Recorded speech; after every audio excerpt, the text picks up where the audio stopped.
Tiskita means like all my life, you know, it's something gave me a lot of energy, peaceful, happiness, and people laugh because I say my animals, but it's true, they're my animals.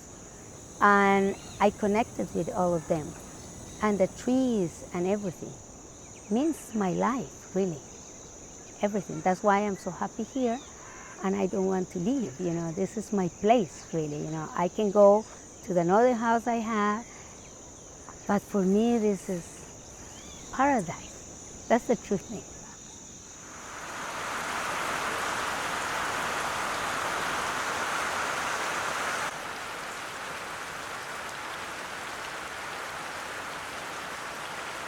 When I came, I was 25 years old.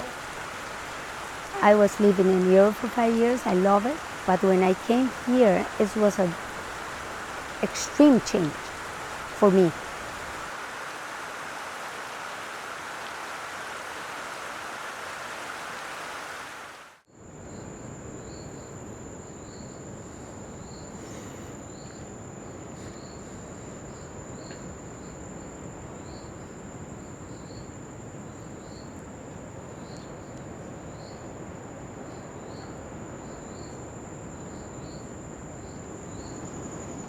I think nature is important for people because it's the only way you can detox and also to learn. Again, you can be happy without using all the technology because people need to learn to be quiet and relax because nobody relax now with the iPod and all the things. They always check and check constantly, you know, and you need to, when they're shopping, they check and they talk. You know, it's like incredible. Your mind is like all the time. And you need to have imagination, just see and enjoy the beauty. You know, you're never going to forget Tiskita. Always is going to be something in your heart, a little piece. And that's my thing, really, you know. That's the thing I always want, you know, like you, Ben. When you go and work in another park, you're going to always remember Tiskita because Tiskita touched you. It's the forest. That's the magic.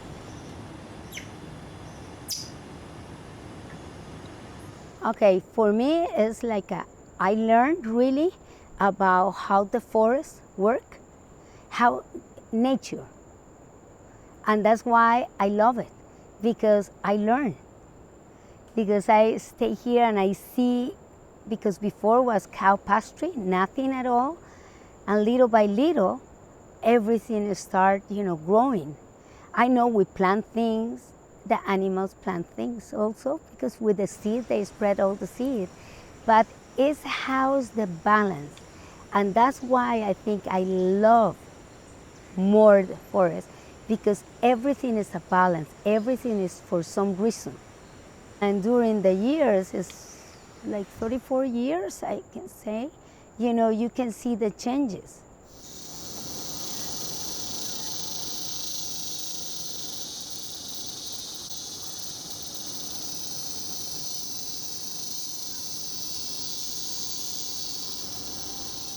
Very simple one.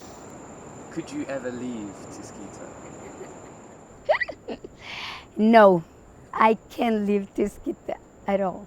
This is my home, this is my heart. Sometimes I think if something happened to Peter and to me, you know, we need to do something about, but no, we don't want to leave Tiskita. You know, we can, I think. If we could, and actually the another place is another farm we have next to the city, and it has a beauty. But like this one, no. No way. Perfect. Perfect. That's wonderful. Yeah, Punta Banco is a special place to us. It's got this end of the road feeling, and it still hasn't been overrun by tourism yet, as other parts in Costa Rica. It's got beautiful nature all around us, the ocean, and good people in town, which is most importantly. Most of the time we see them in pairs, but there's also small flocks of 3 or 4 macaws, which we often see. And especially the young ones, they like to hang out in groups of sometimes up to 10 individuals. The macaw population in this area of Costa Rica was totally extinct only about 15 years ago due to habitat loss and poaching. So in 2002 a release project was started here in Tiskita, and since then luckily the population has been growing. Well, between 2002 and 2014 75 macaws have been released. And now we see that the macaws are actually already reproducing in the wild. So what we're basically doing is hike around a good part of the day looking for macaws all over the place. We go by foot, by bicycle, by bus, sometimes on horseback, and also to quite remote sites every now and then. And we look for macaws and then try to identify them, try to find out what they're up to, who is pairing up with who, social behavior and all that.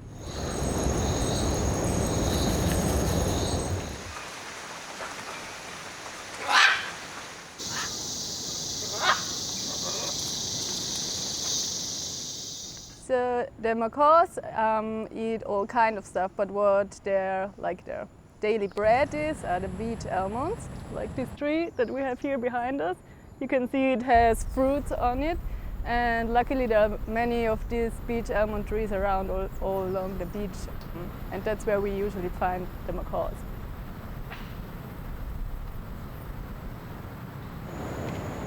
Choosing a tree for nesting, the tree has to be really big, so they need really old, high-grown trees, which is also kind of a problem here because every rainy season some of those big nesting trees fall down and we are losing, or the macaws are losing nesting sites.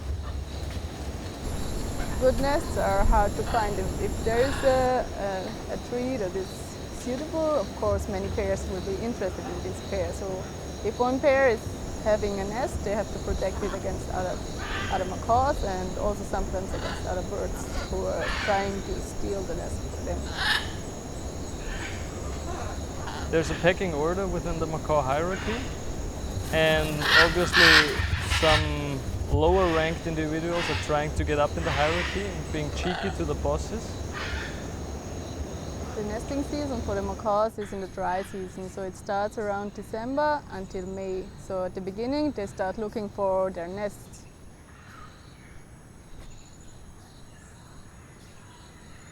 And it's not just macaws who are interested in these highly suitable nests, other species are interested in that. There's this one pair, they're called Weasel and Melvin, and they're pretty much the most dominant birds around. And they are the bosses, so they can chase off any other pair whenever they want.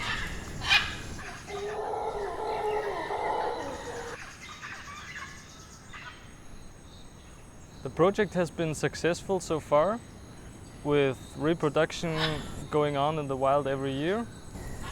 So the focus in the future, if everything goes right, is on environmental education. So we have to go more into the schools.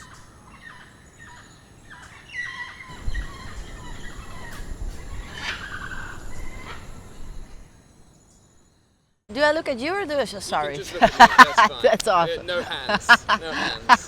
Just look straight at me. Okay, the first time I got into Punta Banco was last year. And I straight away got into the turtle project because of our friends. They asked us, do you want to be involved? And of course I got to meet Wilbur. And I went with Wilbur walking every day on the beach. So I got to know Punta Banco mostly the first time on the beach. And this year I got to know more and more locals because of the turtle project. So Punta Banco to me is a very almost second home, like I felt very welcome, very nice, and paradise.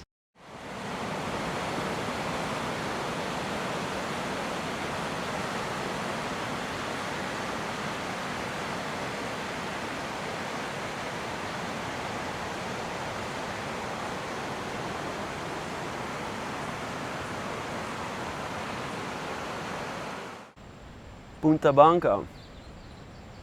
Punta Banco is for me a nice little hideout in the jungle, which just, yeah, it's too beautiful. Just looking around it now, it's just really nice. Just surfing as well, of course, wildlife, animals.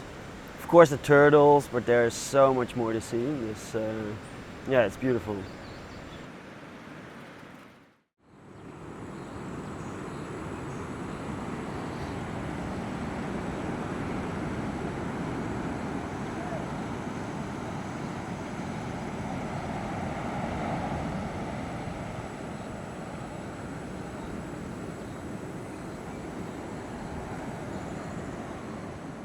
I visited Punta Banco last year as well, and Asi was already involved in the turtle project, walking every night. And then, yeah, I came here, and I think on the first week, one of the first nights, I came with Asi as well. It was a crazy night. We found like 6 turtles or something. So Turtle Whisperer. yeah, so I got named the Turtle Whisperer.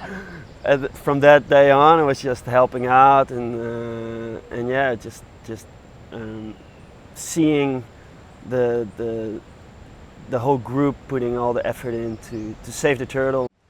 Last year we got 124 nests with 3 people. Now we got 326 nests with an average of 15 people who were walking every night.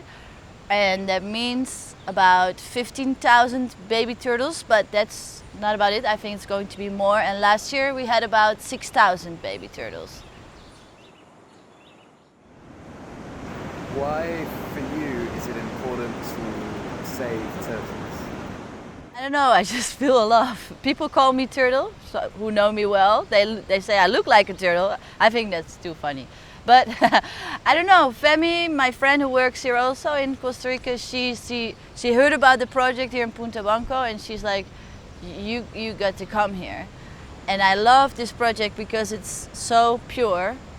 It's so like one-on-one almost. I've been standing there a few times releasing baby turtles just with Ralph. The 2 of us, I think that's, yeah.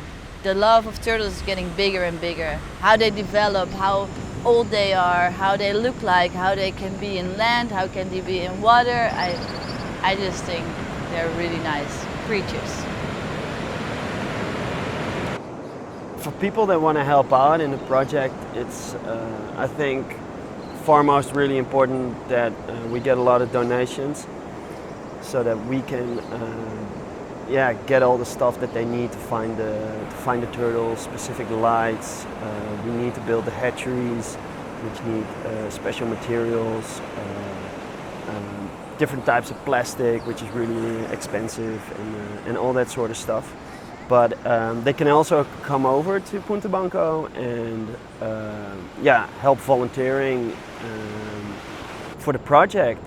And then, depending, of course, in what stage the project is in, but you can just roll in and just help out. And we always need people checking out the beach if there's any turtles coming in, or the hatchery, or adopt a nest, of course. Yeah, people adopt a nest in our hatchery, and they get a little movie when the nest is born, and we release them, and we send them a little video clip of the process that we go through. Becca! Your baby turtles are born! Woohoo! Thanks for the donation! 52 baby turtles! Woo! Yeah. Look, Steven! There are your 60 baby turtles! Thanks for your donation!